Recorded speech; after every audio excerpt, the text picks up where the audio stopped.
Hello, everyone, and welcome to the second and final round at the 2022 Throw Down the Mountain 10, presented by Sun King Discs, along with Discraft. Terry Miller, the disc golf guy, joined alongside Nate Perkins, and there's only 2 rounds to play due to some weather conditions. But Nate, we still have a battle on our hands. It's just 36 holes this time instead of 54. We definitely have a battle, Terry. The front 9 did not go as expected for pretty much anyone on the card. Very unpredictable play thus far. Hole 10, one of the shorter par 4s. Another blind landing zone. And a small landing zone at that.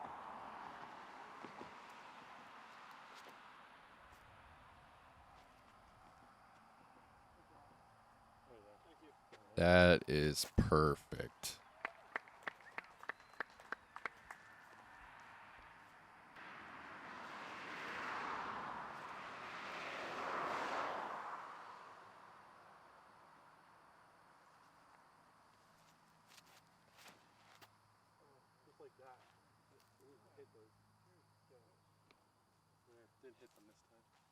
And that's the one danger, is you can go a little bit long, but that's not too long. That still gives them a good look. I'd take that spot all day. Yeah. This is like a few of the other kind of blind holes where coming up short is going to be far more punishing than going a little bit long. Oh, he needed to beat those, and that's going to be a pretty tough spot. As Calvin says, it's the same thing. Yeah, he could have done without that kick. Had it just carried forward, he would have been in prime position.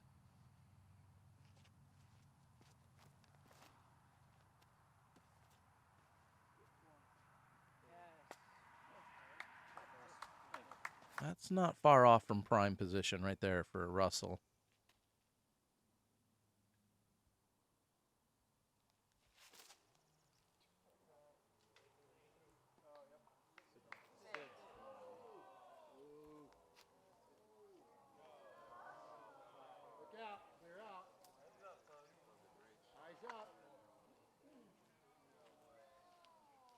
I can't believe that.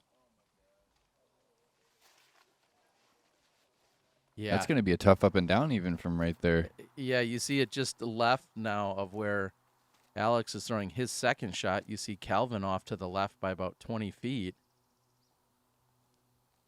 And not nearly this open. And Russell's just dissecting this hole perfectly.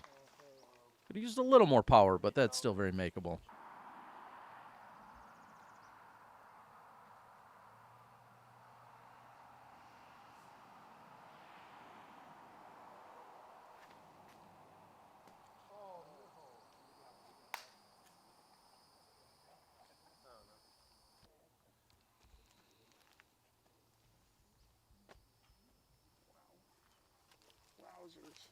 Yeah, wowzers is right.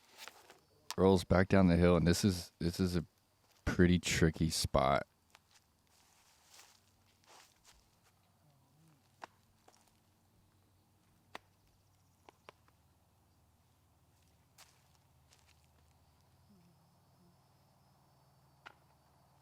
Again, same distance as Russell, essentially, but so much more obstructed.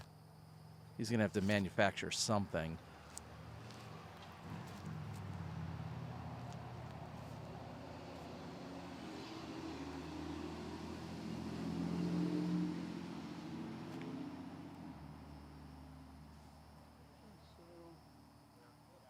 Wow. That's nice. It's a big shot. All of those throws, I didn't know McBeth was a TikToker. Doing all these dances. And if you rewound the tape, so to speak, and looked at the previous day, I think he's within a foot or two of where he was in round number 1. And then he slips as he puts it up there. And wow, that's an incredible shot.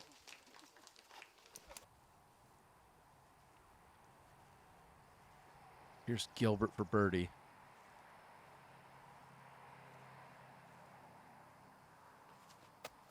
Oh, that was so offline.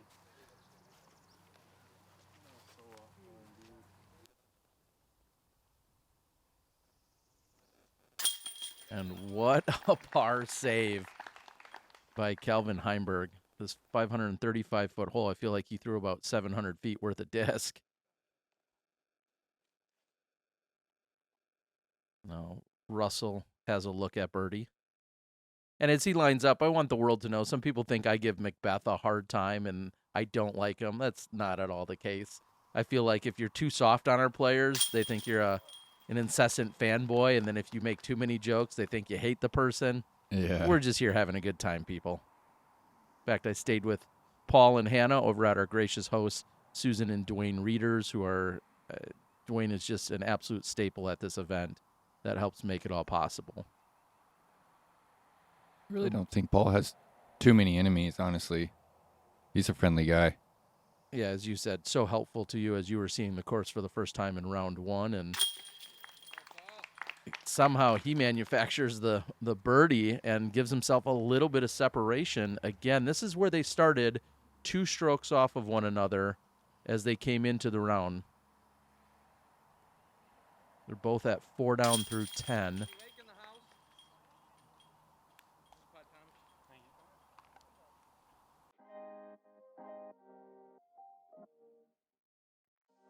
All right, hole 11.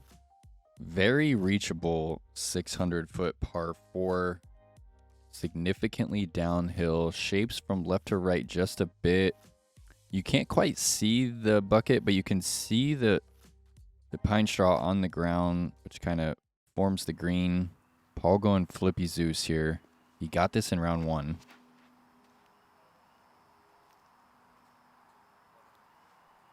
And by got this, you mean eagle. Oh, now it's headed straight for the pin. Catches one of the late guardians, but he's going to be left with 55 feet.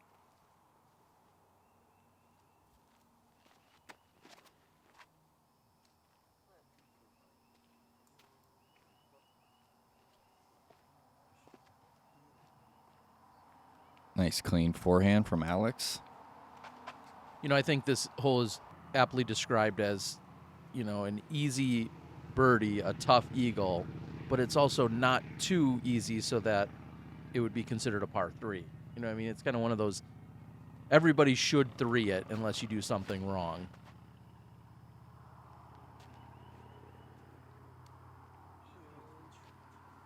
Oh, and it catches that pine right there, kicks it down.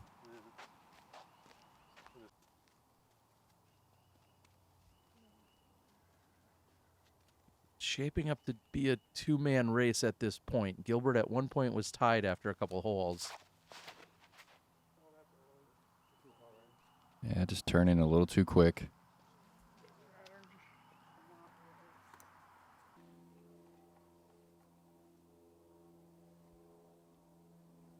Lots of options here.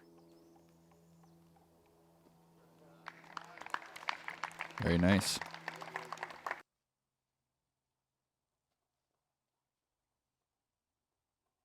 Yeah, I think without these guardians, it would be a true par 3, but because if you miss to drive at all, you still have to throw a pretty touchy approach. And as you see, even that short approach by Heimburg gets protected or gets blocked by one of the trees, I guess I'm trying to say.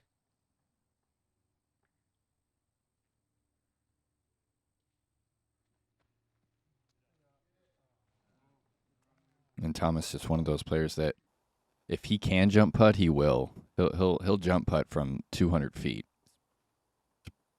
Pretty special. Certainly a tool that not everyone has at their disposal and provides a lot of extra touch and finesse. And now McBeth can see the basket. You see how outstretched he is. Kind of a goofy angle, though, for eagle.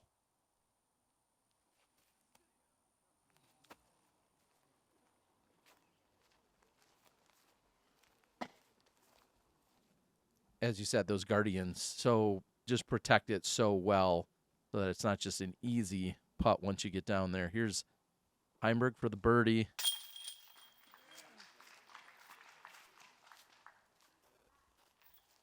Momentarily pulls back within 1.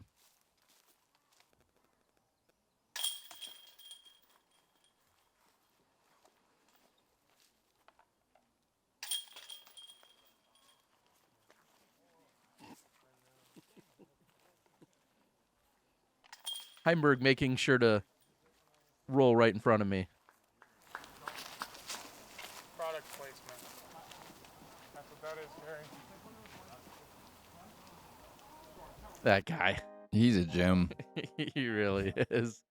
And we head over to hole number 12. Yeah, this one was one of the holes that was shortened due to the flooding, coming in at only 227 feet, dead straight. Not too much to it, honestly. I feel like this is one of the easier holes on the course. Yeah, it is a tunnel shot, but still feels like one of the easier holes. Just 220 dead straight.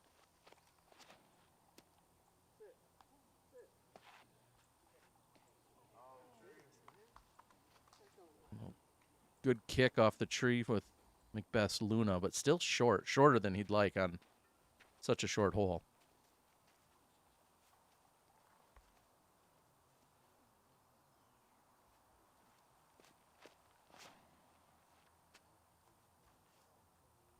Oh, that's going to be outside the circle. You familiar with Alex's throwing putter there? You know what that is or no, by chance? Yeah, I believe he's throwing a KC AVR. Oh, so low. Why is it low? And that was the distortion from Thomas. And hole 12 so far, not exactly playing as easy as it should. Park job by Heimburg.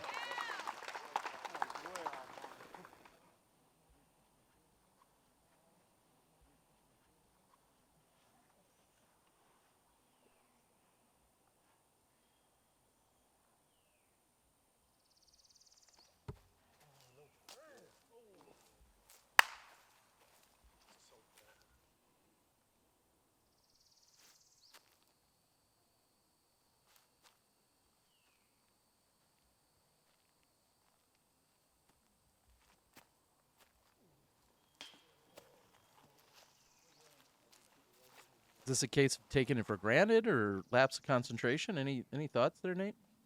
Yeah, Alex, he just held on to his drive a little too long, a little overcommitted.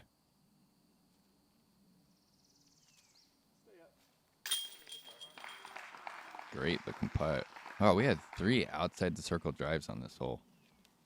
Yeah, and again, this isn't me picking on anybody, but it's surprising to see the tee shots that we had for a relatively easy hole. And Calvin does make easy work of it himself, but has that 2-stroke deficit to McBeth.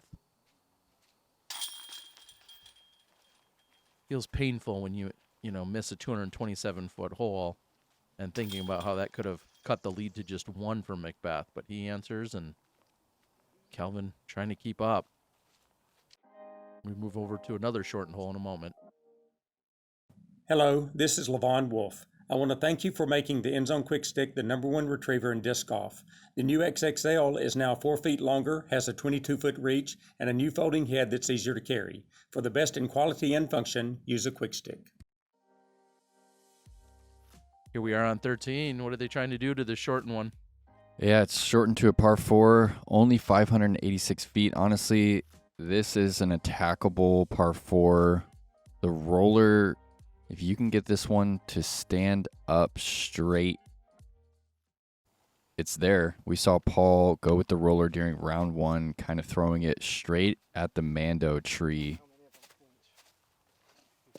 And he was just saying, tell me if you see anyone flinch, because he's going to go right at that Mando tree again with a similar line.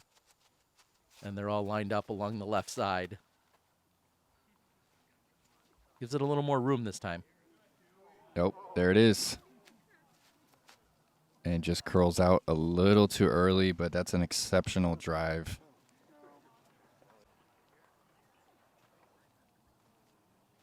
A roller isn't Calvin's favorite shot selection.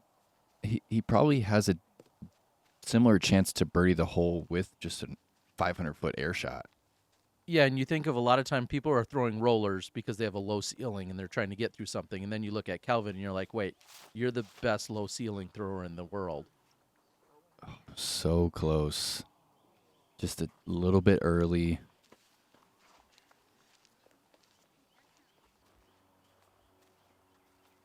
And this certainly comes in as a softer par 4 simply because it's been shortened, and normally they're playing from about 300 feet past. Unfortunately, that's all underwater at the moment. That's why we're seeing the new tee pad here for each of these 2 rounds.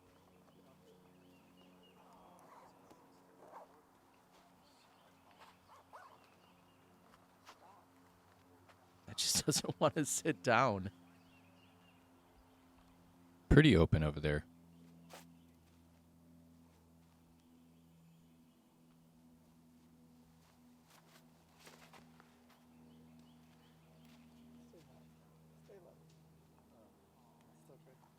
I don't think that little tough necessarily hurt. I think that kind of pushed it left because it looked like that it was a little too understable and was flipping up and going to head to the right quicker. Meanwhile, Alex, like you said, plenty of airspace, plays a little bit of a skip, and What a shot. perfect.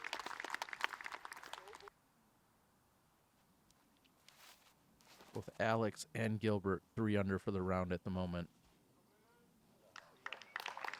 Nice shot with his Toro.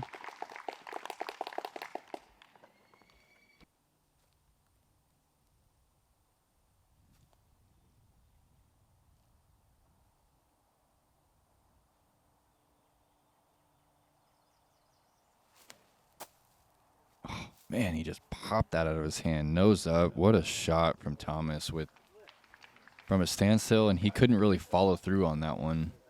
Yeah, seeing his arm swing, a little bit of a challenge. Got a little tip for you guys if you're trying to throw that shot at home. When you go to release the disc, point your thumb down. It'll help you get that nose up kind of air bounce move that Thomas just had.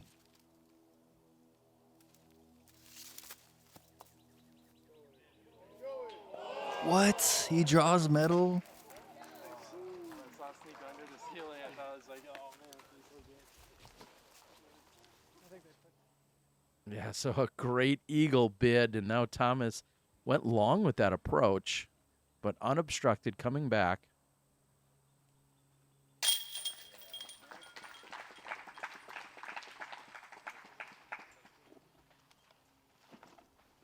Four very different ways to get to the green here from what we've seen.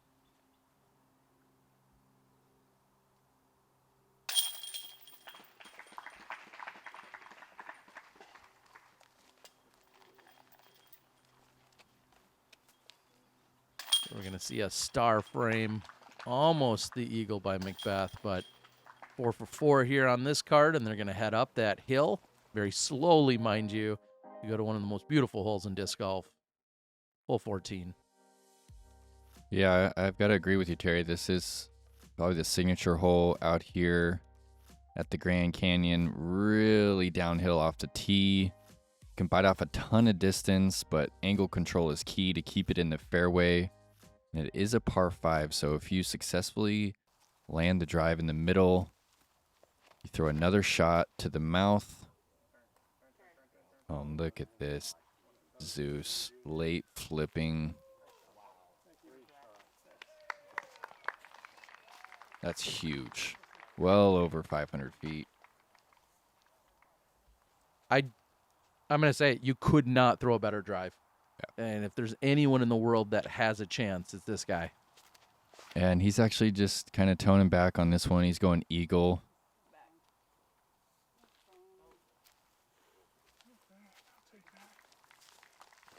You hear him say he'll take it. He's in the middle, big distance, also setting himself up.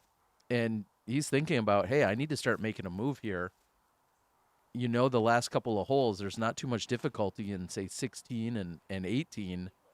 He's got to make something up. Ooh, look at that late flip from Alex. I believe that was a Mako. So there is a pro tip for everybody. You see McBeth throwing a Zeus, and you see Alex saying, hey, I want this thing to be dead center, and I'm going to do that with my Mako. And I can't say enough how impressed I am with that shot.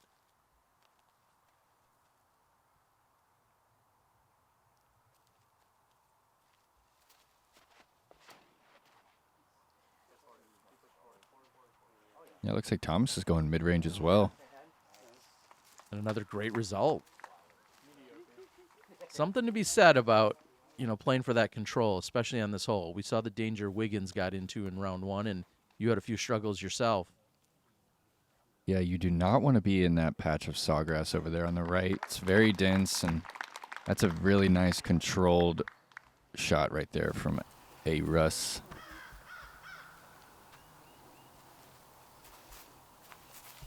We're good, right?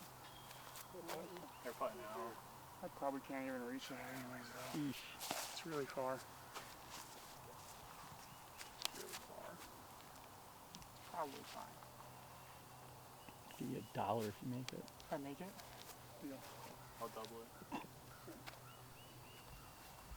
2 whole dollars riding on Calvin getting all the way up there now.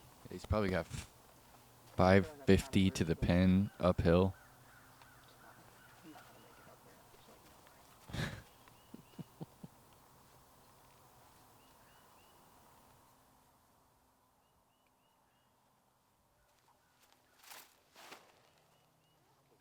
Oh, that is smoked. What a shot.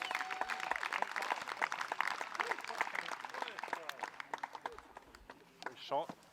I mean, it's no $1. Just say. I can't throw that far.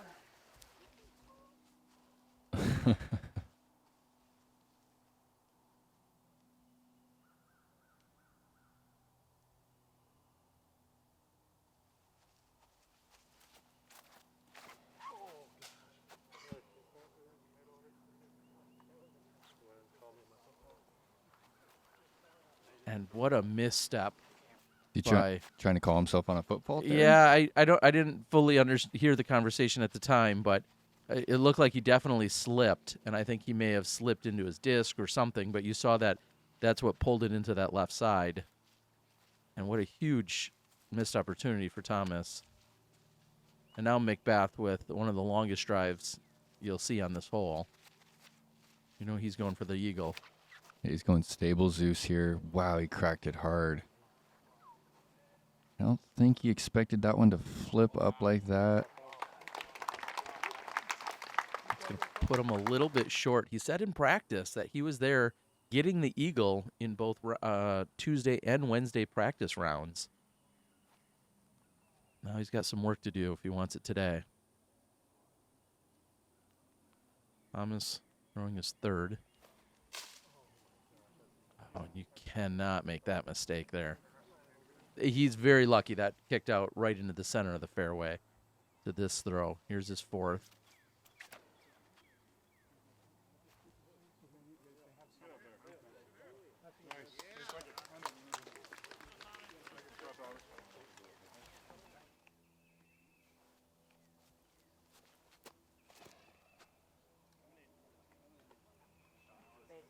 And you just can't say enough about Alex playing within his own game, knowing, hey, I like attacking this for a 4.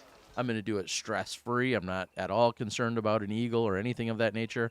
I'm just going to keep putting him right in the middle of the fairway, walk up, have a look for birdie. Yeah, he dissected it perfect. This is Heimburg for eagle.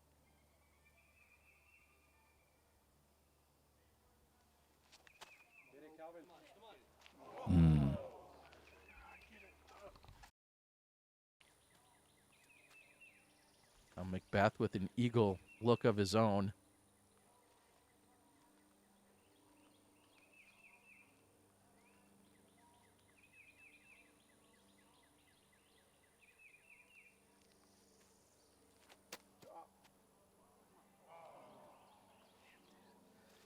No control on that.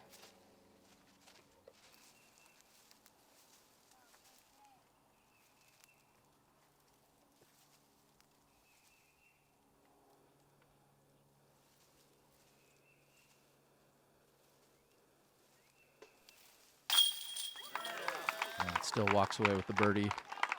Nate, are you familiar with the phrasing I learned back in the early 2000s or the late 90s playing here in Florida for the first time about what a Florida tattoo is? No, what's a Florida tattoo? It's anytime you're in or near this sawgrass and you're walking around and they're slicing up your legs. Ah. They refer to that as a Florida tattoo. I believe that's what Climo told me at least at one point.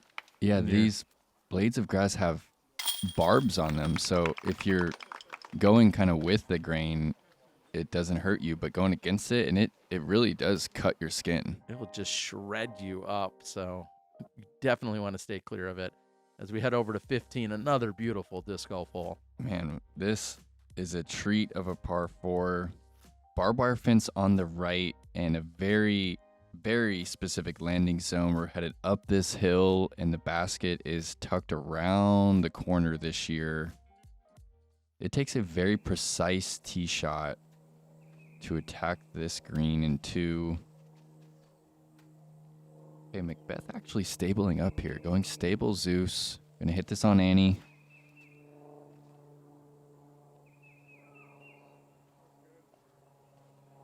Wow, climbing the hill. Yeah, and we saw him throw it basically to where the gallery is right now. We saw him throw there in round 1, so he's trying to make that correction. That was And- a perfect tee shot. Exactly. I don't even really imagine one climbing the hill like that.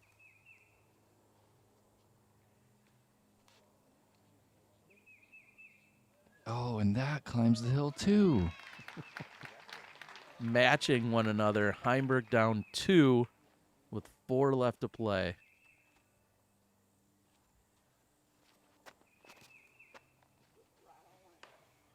No way.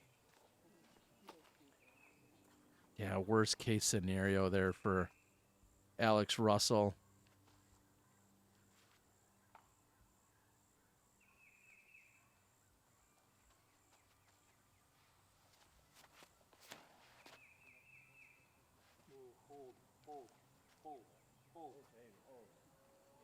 Yeah, and the fact that it held at all instead of creeping into that left side rough makes his angle so much better. And now Alex, we'll call it the Charlie Goodpasture rule. Alex was reminded by McBeth he's got 2 meters off of that barbed wire, and Alex said, I know I have a full 2 meters, but I don't want to take all of it because that pinches me off.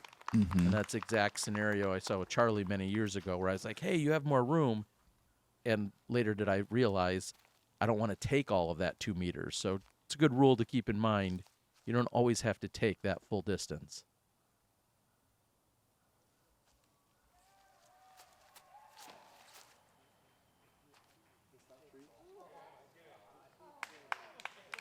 Oh, great shot from Thomas, FX2. This is Alex's 4th shot here. The Gator's got a little bit of a whistle to it.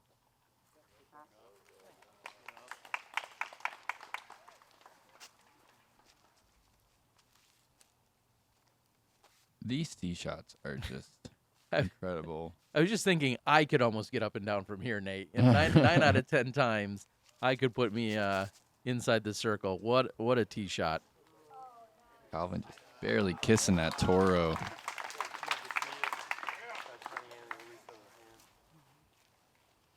Unfortunately for Calvin, though, McBeth has a pretty similar lie and trying to match that shot.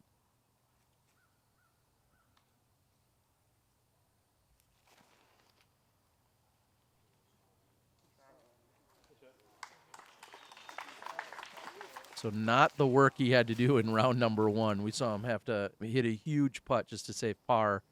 Today, trying to hold off Calvin Heimburg. He's parked for birdie.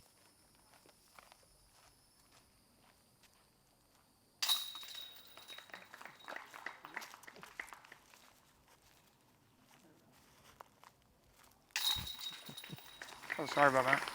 Didn't see you there. Mimi. I thought you were supposed to have 2 cameras for that reason. No. That's where I get like that bad karma spit out. We wish. Yeah, I do wish. I do wish. It would really make my day. Alright. All I need, 3 aces in a row, and I can win this thing.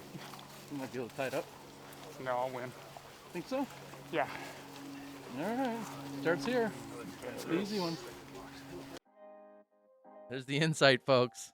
Just needs 3 aces to close it out. And Our drone preview is brought to us by Aerial Elements. Appreciate Mike for helping me out with these. And we're here on the shortest hole on the course, 163 feet. Not much to it, Nate. Throw it into the front of the hillside and collect a birdie. Yeah, we did see Paul take a par on this one during round one. Got the Luna. Let's see if he makes the correction.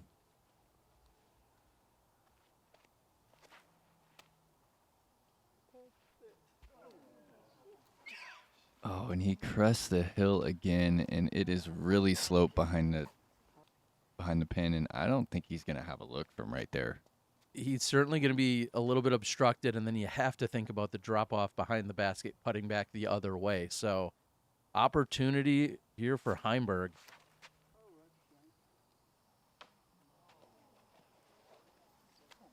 It sits. No way. Yeah. Not the ace he was calling for, right? No. Distortion from Thomas.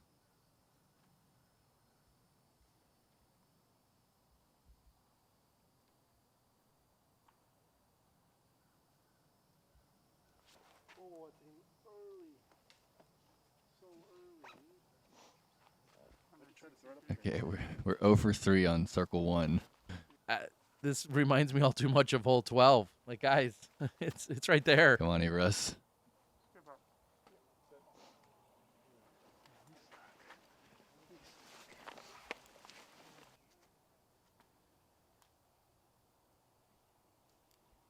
You got to be careful because you catch an edge on the backside of this or you hit something short.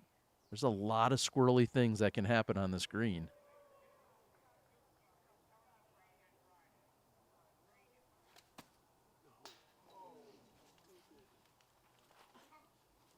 Low, but it sits. All right, this is a big putt here.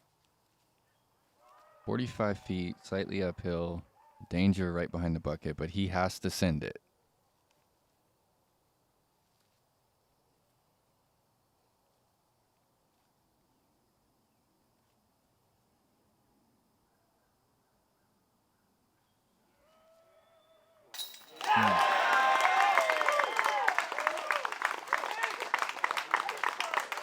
Heimburg pulls within one of McBeth, who has a long putt still. And not only is it uphill, he's outstretched. Not as much power as he'd like to have. Danger directly behind the pin.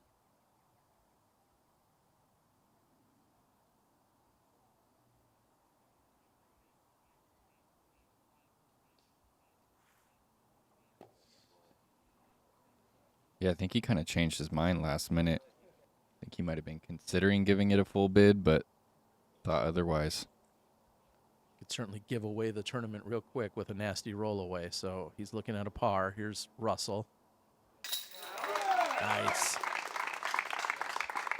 Who needs circle 1 when you can make a putt like that?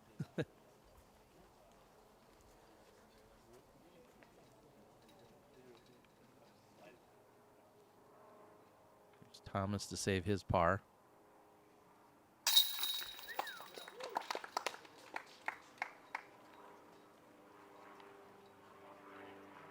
And back-to-back days, McBeth missing the shortest hole on the course. And his lead is just 1. Some double G jerky sounds great, though. Let's head over to 17. Yeah, this is really exciting.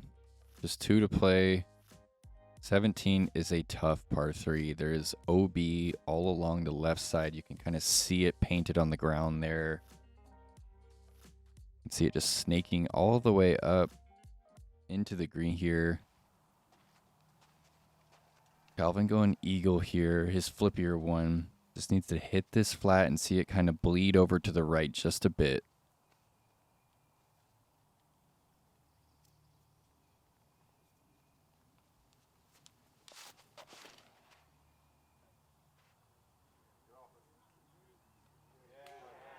Just barely misses that tree. And Heimburg outside of the circle, but a look at birdie.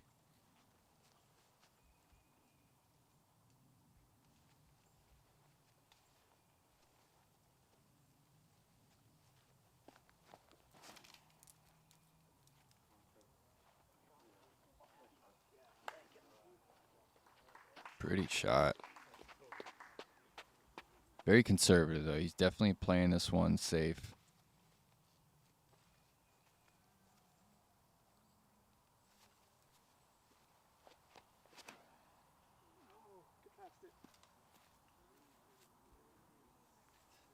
And overturned by McBeth. Huge advantage for Heimburg. And McBeth will still have the OB to deal with on his approach shot. It talked about that OB 15, 20, maybe 25 feet left and deep of the basket. Ooh, Thomas hits it hard, but just heading straight for out of bounds. No favorable kick out this time. This is the fourth most difficult hole on the course.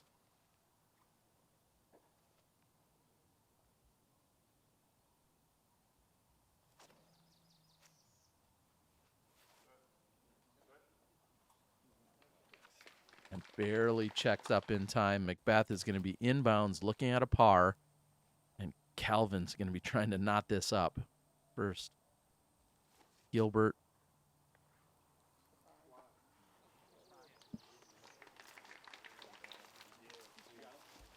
A little bit light. Alex, as you said, really just playing this for a par, which I think is a smart play. You're gaining strokes on most of the field by picking up a 3 here.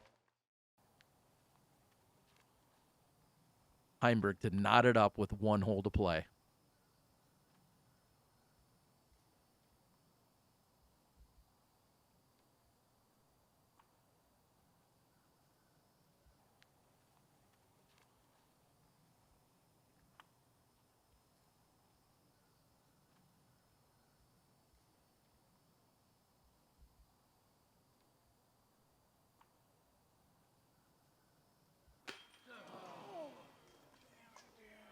Are you kidding? That was in. I mean, he was over the rim, Terry. It just kind of caught that nub. You know, I think back to hole 7 where he had that huge par save, almost the exact same distance. It was a tad short, but then just barely trickled in. And this one's so similar, but an inch short.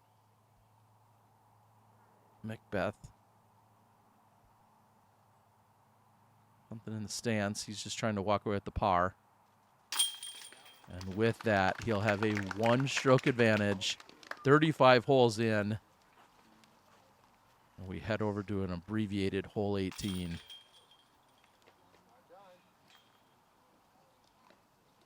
Calvin a little deflated after that one. It just seemed like it had enough to get there. Yeah, he knew exactly what that would mean going into the final hole, and here we are. A little bit shorter. It's not quite the signature hole we're used to finishing in 18, but due to the rain and the lightning and the weather, we're playing this shorty at 276. Still plenty of OB, though, right? And a gallery? Yep, plenty of OB. Definitely a pretty nervy tee shot. You have a gap to hit. You can see the OB marking the short side of the cliff there.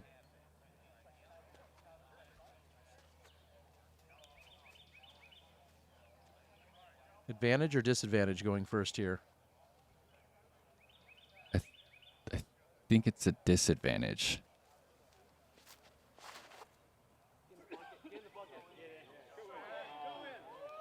It's really player dependent because some would say that might put pressure on Paul, but if you get to see where Paul is at first, then you can decide, what you need, whether you need to try and make it or.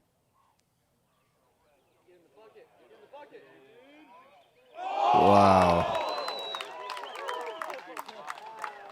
Making Ryan dance as I get a quick shout out to all 3 of my cameramen for the weekend. All right, there's no doubt that he's feeling some kind of nerves here. This is a Luna. He sees Calvin is parked.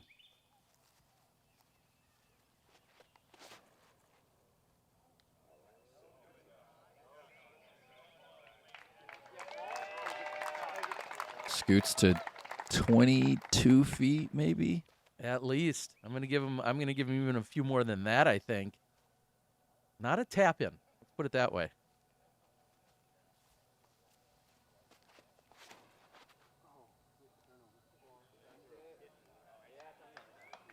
Beautiful shot. That's a little up and to the right, but certainly safe. So real quick, I need your favorite hole. You've seen them twice. Put it in the comments. I got jerky and disc to give away. Favorite hole on this course this year. Here's Gilbert trying to close it out.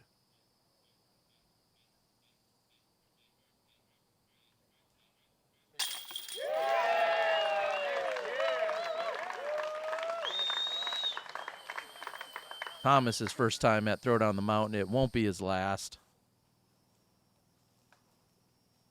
So this is to Ty Thomas for tied for 4th, I believe.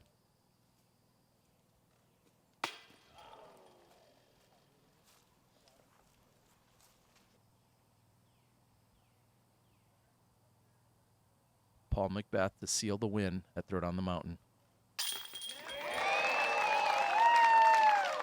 Oh, you could see it in his body language. He thought that he missed that one left.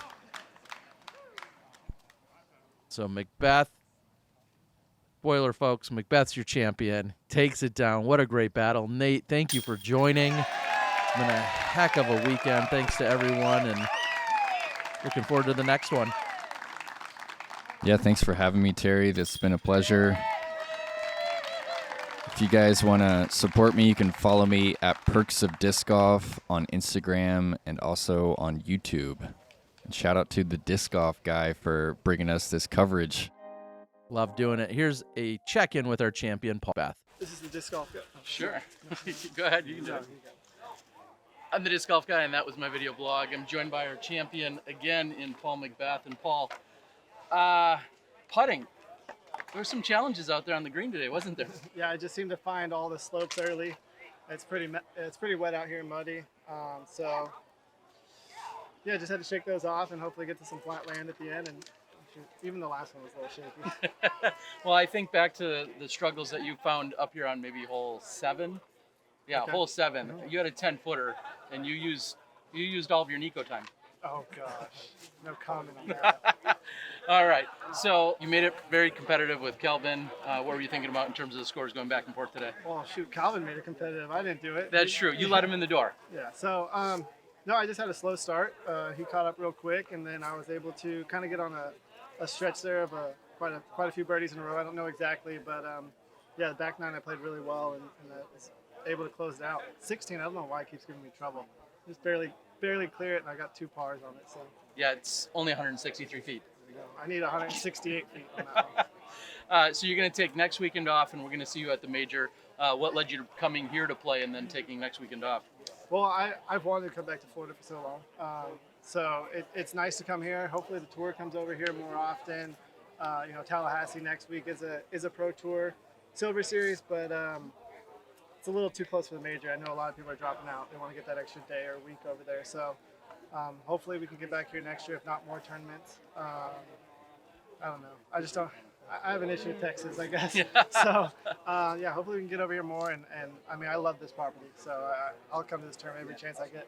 Yeah, you've talked about that quite a few times. Anything you want to say to everybody out there, fans and people watching this week? Thanks for watching. I think this will come out in 2024 or something. So, Ouch. So, Ouch. Yeah, enjoy the coverage. Thanks again, Terry, for coming out. All right, that's Paul McBeth. He's your champion again here. Thanks to everyone at Sun King and the entire staff and crew for putting things on, along with the cameraman that were hustling around throughout the weekend.